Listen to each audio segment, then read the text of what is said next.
familiar to you. I put this on just to show off really, but medical degree is the MBCHB and then PhD, and the last few letters are my College of Surgeon qualifications. So a bit of background about myself. I come from Malaysia. I'm from a small town in East Malaysia, so there's about 400,000 people similar to Christchurch size. I moved to New Zealand. Actually, I grew up in a church family, so my whole family except my father was a Christian. So I grew up in a Christian family, went to church, went to Sunday school, went to youth service like you guys. And when I first came to New Zealand in 1997, I pretty much stopped going to church. When I came to New Zealand with my brother, I just focusing on my studies, focusing on getting used to a new country, a new city. Back in 1997, the stores and the restaurants closed at 6. You walk down the street, in Colombo Street, pretty much most of the stores are shut at 6 p.m. So that's a very big difference when we come from an Asian country to New Zealand where everything's shut. And to be honest, back then it was still quite racist. So when you walk down the street, you'll be yelled and say, "Why are you here? Go home." So I still remember those days up to about pretty much 10-15 years ago. So if you guys have seen this, I'm sorry, this is going to rehash. So in year 2000, I went to needing to do health science. I didn't know what to do. I didn't know what I wanted to be when I grew up. I enjoyed chemistry at school. I really enjoyed it. I did well with it. And I said to my dad, I want to do chemistry. The words of wisdom that came from his mouth was, I want to ask you one single question. Are you going to find a job with a chemistry degree? And that made me think, maybe not. If he wanted me to go back to Malaysia to work. Obviously parents, when they send kids to overseas, they want them to come back home. I never thought to go back to Malaysia. I never told my dad back then. But I said, sure, I'll just go to health science and study medicine. In 2003, I came back to Christchurch for my medical school, and that's when I started going back to church again. After I met Anna, my wife, I started going back to church. In 2005, went to a church camp, and that's where I started knowing God again and getting back into a relationship with God. And even then, I was still not very attending to church. I was just kind of going to church because I have to, kind of thing. And this is my journey over the next 10 years of my life. I moved from Christchurch to Gisborne, to Rotorua, to Auckland within about 3 years. In 2010, I was baptized at Life Church in Auckland. And in 2015, I started going to surgical training. I'll explain it later, is that over the next 5 years, I had to move 4 different times, 4 different cities. So I moved to Palmerston North, to Rotorua again, and then back to Christchurch where I met Papa, came to this church. In 2018, I became a father, but you would think that's the end of the journey. It's such a great place, stay in Christchurch, work, finish my training. But in 2019, I had to go back to Auckland for my final year of surgical training. So I had to leave Christchurch again. And obviously, as you all know, 2020 was COVID. So I spent 2 years of my subspecialization in Auckland. And you would think, that must be it. You must finish after. So I graduated in 2005. So in 2020, that's 15 years after I graduate. And then you go, it must be finished after 17 years of work, or at least so many years of working. But because of my training as a surgeon, I had to go overseas for a year. So I was training in liver and pancreas surgery and also kidney transplant. So God brought me to Sydney. And we really enjoyed Sydney. For those who haven't been there, it's an amazing city, lots of things to do, lots of restaurants, lots of Asian food, and it's very convenient. But again, I always say to God, I prayed a lot saying, God, let us stay here, let us stay in Sydney, we're sick of moving. But God said, no, you have to go back to Christchurch. That's where Lydia became 5 and started going to primary school, year 0. And again, we had the same conversation because I came here on a contract for 6 months for the hospital. So after 6 months, in September, my contract finishes. So in about July, I start praying, where do you want me to go, God? Do you want me to stay in Christchurch? You have to give me a job. Do you want me to go somewhere else? Go back to Australia? Go somewhere else? And God, in His wisdom, said, I have a plan for you. And I prayed a lot. We had lots of discussions. I call it vigorous discussion with Anna. Lots of argument, lots of tears, because we loved Christchurch. Anna's family is here. Wonderful church, wonderful school for Lydia. So we prayed a lot. We probably prayed for about a whole month. Got pastor to pray, got everyone to pray for us. And we were certain that we had to leave because the job offer I got here wasn't as good as I wanted it to be. But being a human, I said, God, are you sure you want me to go to Auckland? So that's where my journey is going. In January, we have to leave back to Auckland. So like Caleb said, for this year, for the last few months, I've been traveling back and forth to Auckland a lot. And I've asked some of the youth, and what do you want me to talk about? I'm going to share about transition, about how you go from different steps of your life or different stages of your life. For most of you are high school students, so I'll start with that. Easiest thing to ask is, what subjects do you choose? Advice I give to young people like yourself is, one is, think about what you want to do when you grow up, and that's a hard thing. When you are year 9, you're not going to think about what you're going to be when you're in the university, when you're 20, when you're 30. But at least have an idea what you actually enjoy and what you like. So for me, I like science. That's easy. I'm a typical Asian. They came here, I like science, I like maths. That's all I did. So 2 maths and 3 science. That's all I did. No English, no arts, because I couldn't do it. But choose what you like, because your career is going to be dependent on what you actually enjoy the most. What you're going to be enjoying, you have to think that you're going to be doing it for the next 20, 30 years. Exams, you guys have to go through exams. This is the advice I give you, is that don't cram, don't do last minute study like I do. So I studied very last minute. That's not a good thing. You lose a lot of sleep, a lot of stress on yourself. So try, I think with NCEA it's probably easier for you as you get to study throughout the year. So it's a bit more, I suppose, easier on your life. The next stage for year 13s, what university to go to. A lot of different varieties. What you choose, what your family choose for you, where you're going to go, what city, what country, how much it's going to cost. All this is going to be a factor. But my advice for you is choose what you love to do. Like I said, you have to enjoy what you want to do. Most importantly, put God in it.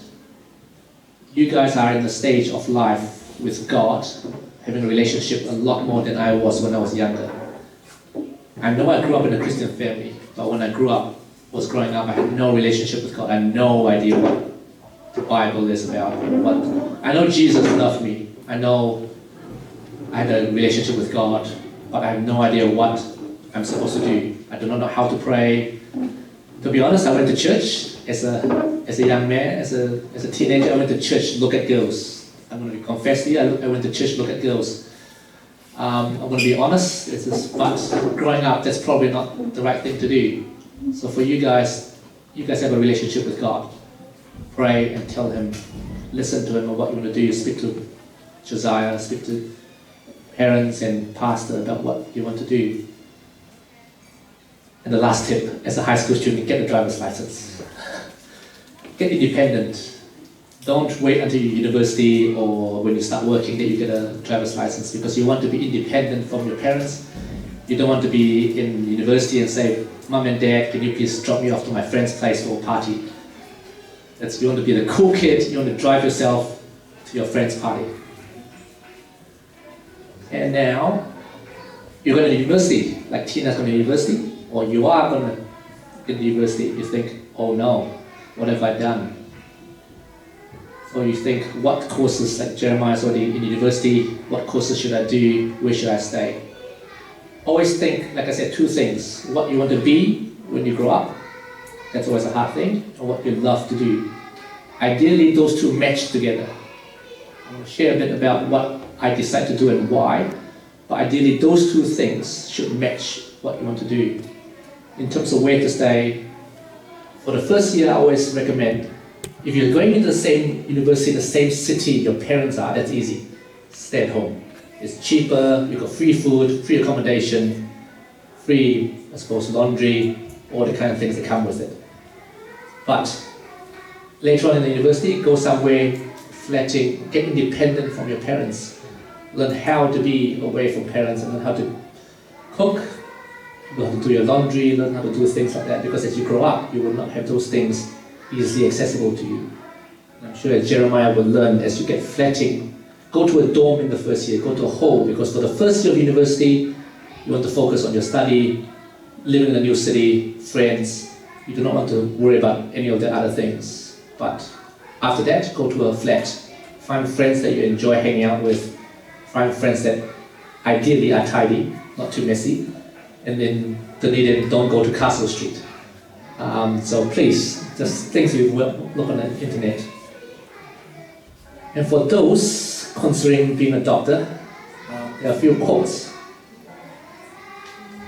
If you do it for money, or if you do it for someone else, and if you do it for other reasons other than yourself, please do not do medicine. I could put my hand on my heart and say, if you want to make money, being a doctor is the worst thing you can do. Dentistry is much better. More money, less hours, less stress. Mainly for you guys is what you're going to face as a Christian as you go to university. So speaking to the university students in our group, these are a few things you will face from your family. You have pressure from your family saying, come to this, come to this. Family pressure from your peers. And there's a picture from Dunedin. They had, I think there's one street where they have 4,000 students having a party day. And if you look at if you Google, say, Castle Street, Dunedin rubbish, at the end of the year, all the students leave the street because most of them are tenanted. The whole streets are filled with litters, rubbish, because they just dump it there and then leave the city. From peer pressure is what your friends will try to bring you out to go to pubs, to go to clubs, or whatever you guys do these days, and young people, I don't know. So when back in my days in university, we just go to the pubs to have a drink, and but I'm not sure what you guys do these days.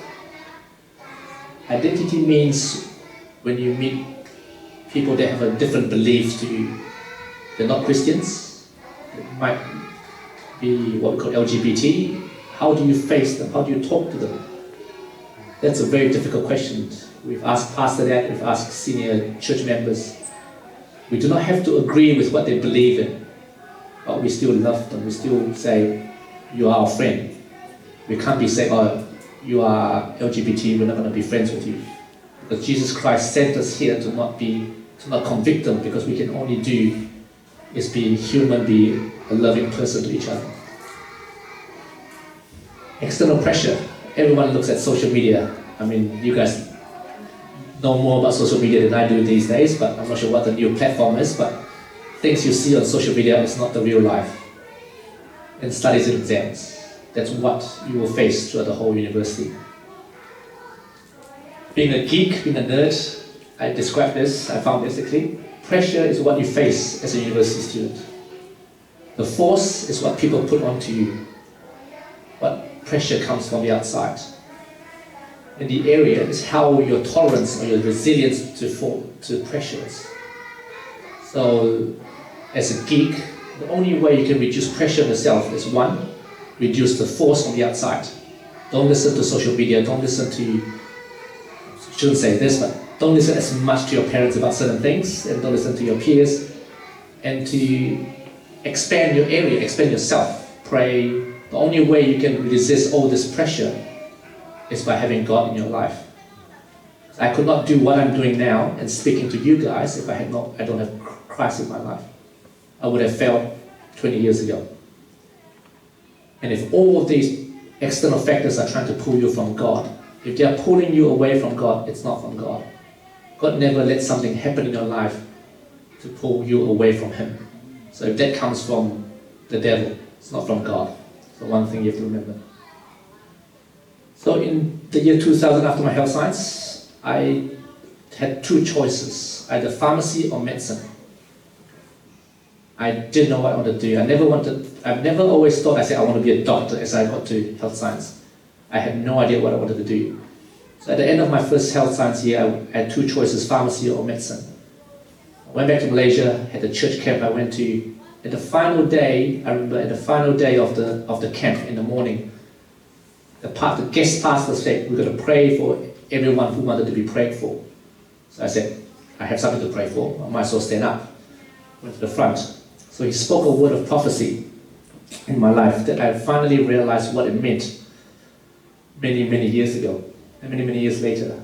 He said to me this word, you'll be standing next to an altar, holding a knife, saving thousands and tens of thousands of lives.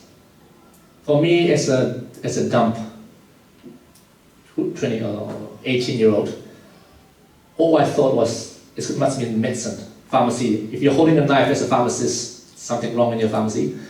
So I said, okay, I'm going to do medicine. Only years later, I understand what he meant by that. So after you graduated, the next thing you're going to ask is, what's next? What's going to happen to my life? In the university, it's easy. You have year after year of studies. It's set in your life. When you graduate, you have to start finding a job for yourself. You have to think about the place you want to go to, how much money you're going to earn, what your family's going to support you like, what you want to be in 5 to 10 years in that job, and what your ambition is, what your expectation is about that job. Okay. And most people think there's no dream job. There's no job that can give you the perfect place, the perfect amount of money, perfect family support, and you'll thrive in the next 10 to 15 years. There is only one perfect job in the world, under one condition. You have to listen to the voice of God. If I knew this 20 years ago, that would be amazing. I would not struggle as much as I described later on. The job that God has for you might not be what you want. In the first place, you might not accept what God has for you, but it is the best job for you in the long run, for you and your family. So when I finished medical school, so 6 years of medical school, you finish, you graduate, you think, what am I going to do? Do you like to cut people open, or do you like to stay in a dark room, or do you like to not talk to people? Do you like to do things, read things? Until I met two of my mentors. The guy on the left is a French surgeon. He inspired me to do what I want to do, general surgery. And the guy on the right is my current mentor and a good friend of mine who inspired me to do liver surgery and transplant. So to describe what a doctor does, and that's why I say it's not worth the stress and the time, is that after graduation you have to be a junior doctor or intern if you watch American TV shows for 2 or 3 years. You become a non-training registrar or resident for up to 1 or however many years you need to be before you get into a training program. So for surgery, you apply to a training program applied by the College of Surgeons. If you don't get on 1 year, you keep applying. You have 3 to 4 years of trying. So some people try many, many years. After that, you become a surgical trainee. So you get placed to different hospitals around the country over 5 years.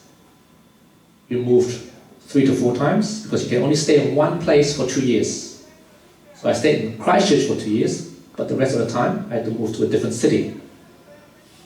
You have more exams to do in the final year, and then you subspecialize for 2 or 3 years like I did, and then you become a specialist or consultant at the end of 3, 4, 9, 12 years after you graduate. And this is a verse that has made me survive what I thought was the hardest thing to do, is my PhD. So when I met Adam, which is the guy on the right, he said, do you want to do a PhD with me? I said, why would I do a PhD? I hate research, I hate being on the lab, I hate studying. He said, it's good for your career, it's good for your future, to apply for things, to apply for training programs, to apply for your job in the future. So this verse is in front of my thesis because God's grace is sufficient for us. And I graduated in 2016 with my PhD, and these are my parents. They flew over from Malaysia to come. When I went to medical school and I graduated in Otago, I looked at these guys and said, these are silly heads, I'm not going to do that. I was a silly head myself. I was quite proud. I thought I survived that journey. And this is how you become a surgeon. I do general surgery. So I do surgery in the abdomen and the tummy. That's your liver, that's your gallbladder, that's your appendix. And we look at CT scans where your liver, your bowel. So that's what I do, if I can, every day of my life. If I can not see a patient, I can just operate all day. That's the best thing. Hours of it. I have to tell you, not just the glamorous side of being a surgeon. If you watch TV, you say everyone in Grey's Anatomy, they can do whatever they like. Everything's glamorous. They sleep with everyone. They have money. They have everything. That's not real life. Hours of work is harsh on your family. So I have weekends where I have never gone home. I started working Friday morning, I come home Monday evening. I probably sleep 2 or 3 hours in the hospital. So that's what a surgeon's life is, what the real life is. In New Zealand, Australia, it's a lot better than if you go to Asia, or America, or Canada. So I have friends that tell me that they come from America, they said they start their work at 5 in the morning. They don't finish till 10 p.m. every single weekday. The weekends they have to come for half a day. So that's what a surgeon's life is in America. But in New Zealand it's a lot better. We don't start work till 8 o'clock and finish about 5. So it's still office hours. And I've actually calculated that I moved 13 times in 26 years. And if you're single, it's easy. You can just pack up, move find a different room, find a different house to live in. But if you've got family with a baby, with a young kid, moving house again and again and again is very hard. And the uncertainty is what is my next step? The easy part of university, you've got the next year of studies to do.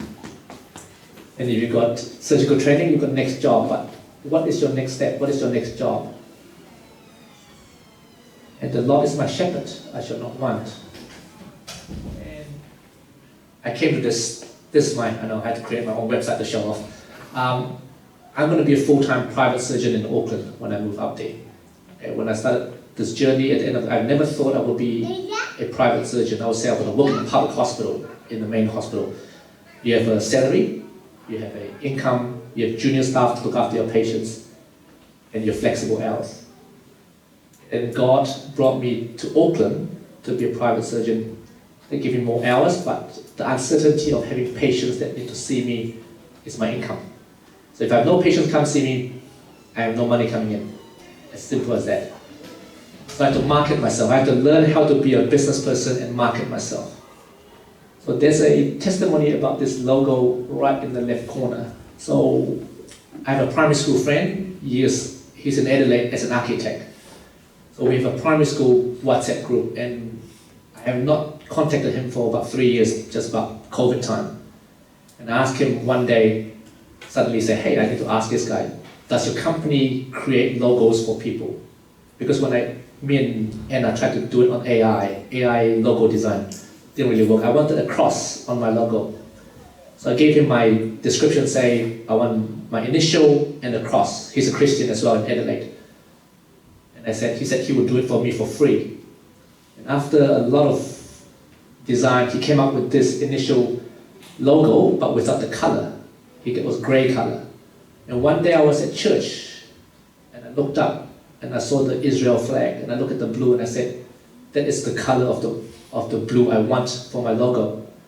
So I gave him that blue color, and he chose the rest, and the rest was the same family as this blue, because I think God told him to put this blue in my logo. So I got this for free. from my friend Adelaide, and I sent him a Christmas gift. So based on that, this website came out. But when I was preparing this talk early in the week, I was praying for you guys and said, what do I need to speak? And this verse came up twice, one early in the week and one last night at 2 in the morning. Yes, I sleep very late. Isaiah chapter 40, verse 30 to 31. Even youth grow tired and weary, and young men stumble and fall. But those who hope in the Lord will renew their strength. They will soar on wings like eagles. They will run and not grow weary. They will walk and not be faint. My hope for you guys is that you rely on God, is that your journey will be a lot easier and less stressful and less tiring with God than without God. You do not have to struggle like I did for 20 years to get to where I am now. If I had God early in the year, because if you remember, my prophecy from year 2000 was me holding a knife over an altar. Only a few years ago, I realized that was meant God wanted me to be a surgeon. Nothing else in surgery, you will be holding a knife. And God put me into do surgery to help people, but also to do transplant. So I take a kidney from either a dying person or a live person, and I put it to someone else who needs it for the second chance. So I decided to do that because God put it in my heart to say, I want to give someone a second chance that God has given me. So for you guys who are like squeamish, that we do take organs from people that are brain dead, and we put it to someone who needs it. Sometimes we do life donors where you take an organ from someone who's living, and just donate it to the family member. All right, questions and answers, Q&As. Yeah, I heard recently actually that mental health for doctors and surgeons is actually pretty bad because it's not actually easy. I feel like we idealize doctors quite a bit. Yeah. But you've shared a little bit of light on that. Actually, it's a wonderful thing to do, but you can't just do it because of the pressure of others. I enjoy that. Is that in New Zealand? I guess the question is, do they get looked after? Do you get looked after? Is there systems in place?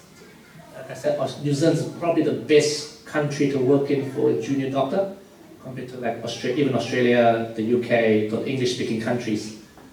Don't talk about Asia. Asia is a completely different environment where you are.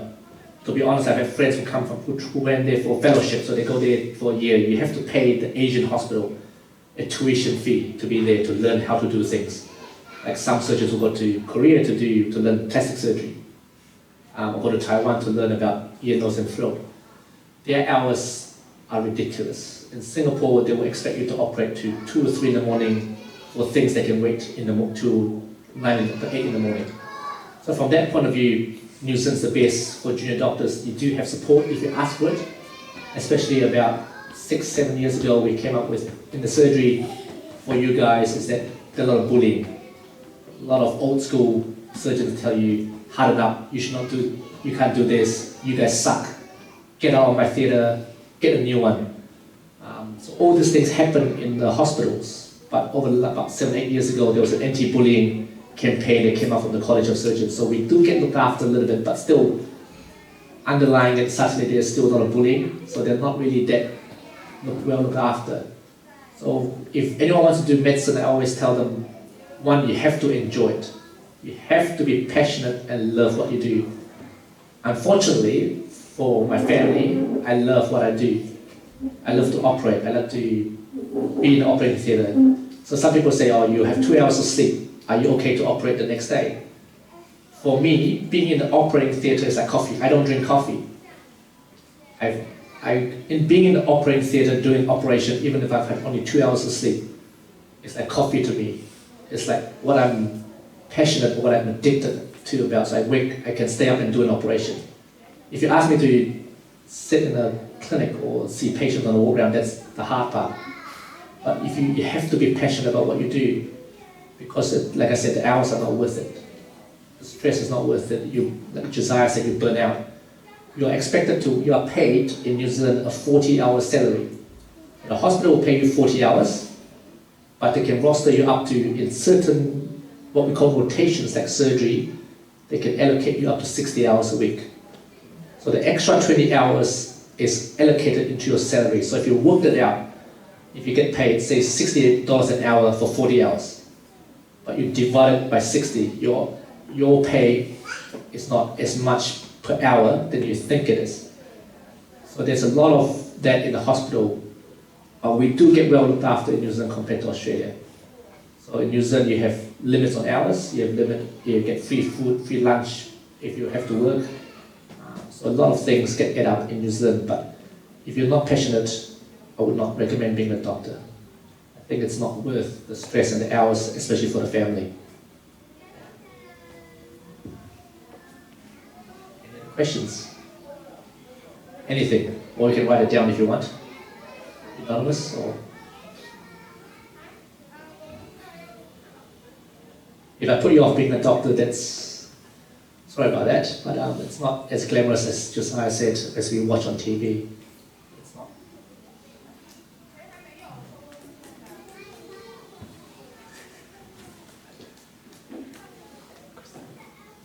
Questions? Did you go to Halls or Otago? Pardon? Did you go to Halls? Yes, I went to Carrington Hall for my first year. Was it really competitive? Back in year 2000, no. I'm sure, speaking to you, I think a few others at the moment, that they're quite competitive to get into now, but back over 20 years ago, it wasn't too bad. Because I heard like some people would like try to sabotage you, like enter competition between students who are studying for medicine. Is that true? So can you just say that again? Like inter-specific competition, like students who are like competing to get into med, like do they like actually backstab each other? Wow. Back in my days, I sound old when I say this, so I hated when I was going to medical school when the specialist said, back in my days. Make it sound old, so I'm of the same age now, back in my day. I don't think that happens. I'm not sure Jeremiah might tell you a bit more now, but I don't think, because there's no point backstabbing someone else, because you can't change what they do. Because most of the assignments and the exams you do are at the end of the year for back in my day. So there's no, I can't say I'm going to sabotage, say, Gideon, say, oh, you're going to fail your exam, or you give them the wrong time or whatever. That doesn't happen very much. The only way you can, I suppose, sabotage someone else is put coffee in their drink or put drugs in their drink to make them sleep and miss their exams. But I don't think it's as bad or as that sounds, but I think the University for Medicine has also got UMed at the moment, so that changes a lot. So I don't think that happens. It is competitive, but it's not as bad as that. I hope anyway.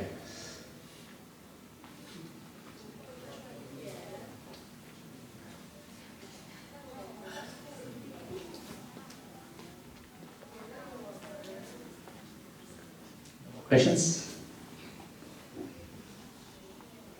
Your whole high school, what year is year 8 to 12, isn't it? There's no year 13 here?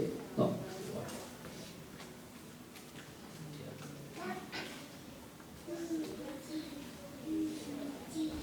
Happy with that? No questions?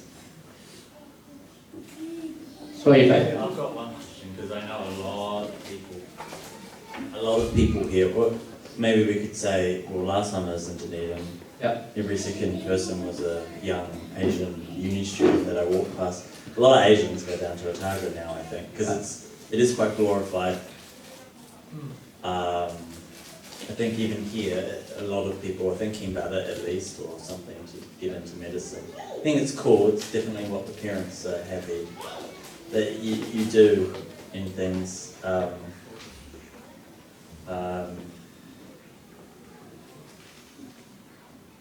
What's the question? Maybe, is there any more advice on making that decision on, in regards to, you know, if you're in that culture of like, oh, it's a very good thing to do and maybe I should just do it. Is there any other advice on making that decision? I know what you mean. Luckily my parents never gave me the pressure of saying you have to be a doctor. I thank God for that. I think it made me not enjoy medicine as much.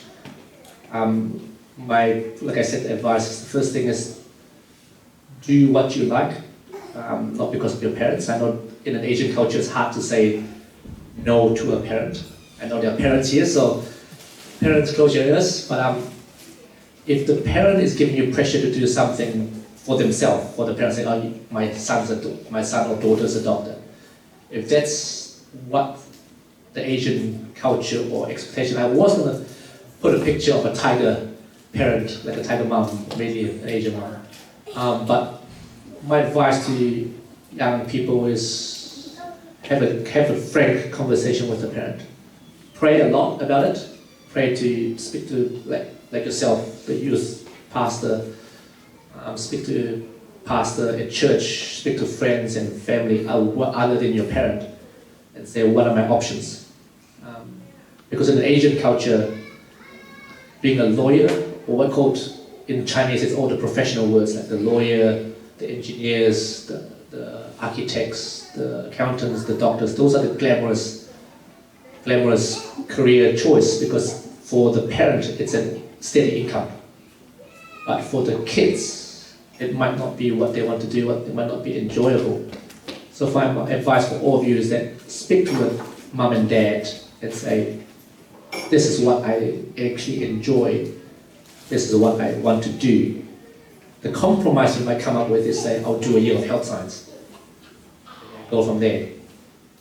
Dunedin is glamorous from a Christchurch perspective. So if you go to Auckland, because I teach in Auckland as well, is that the better medical school, I have to admit, is Auckland. I've taught medical students from both Dunedin and Auckland. It is a lot more competitive in Auckland, but you have to live in Auckland, and the traffic's horrible, the cost is expensive. But the medical school itself is more well structured in Auckland than Dunedin. But for the attraction for the young people, it's not about the medical school. It's about the city itself, the Dunedin city, the student life, the life away from a parent's life away from family. And I get that. But after 2 or 3 years of that, it gets a bit tedious, a bit boring and sick of it. I suppose I didn't enjoy that much. You can't keep drinking every weekend for 3 years. Some people try. So my point is that my flatmates and I live on the downstairs of a 2-floor unit. The floor above us started partying every Wednesday night to about Sunday evening. We worked out that they actually studied arts and commerce or other less subjects, and their weekend started on Wednesday evening. And it started partying that was the whole year. And for me, I didn't enjoy that lifestyle. Maybe I was an Asian kid that never enjoyed it, but even as I grew up, I never enjoyed that lifestyle. But I don't think you can afford it now anyway to do that. But in Dunedin, that's the attraction for a lot of students, is that you go to a student city. There's no other city in New Zealand that has a student life or culture like Dunedin. Palmerston North can be, but it's not a great city. And Auckland definitely not, because it's so spread out. So that's the biggest attraction of Dunedin, is the life, not the medical school. And if you want to go to med school, one is to apply to Australia, because you go to direct entry to Australia.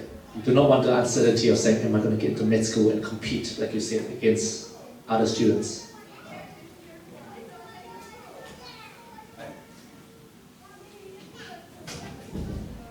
Anything else I can help? No? That's finished.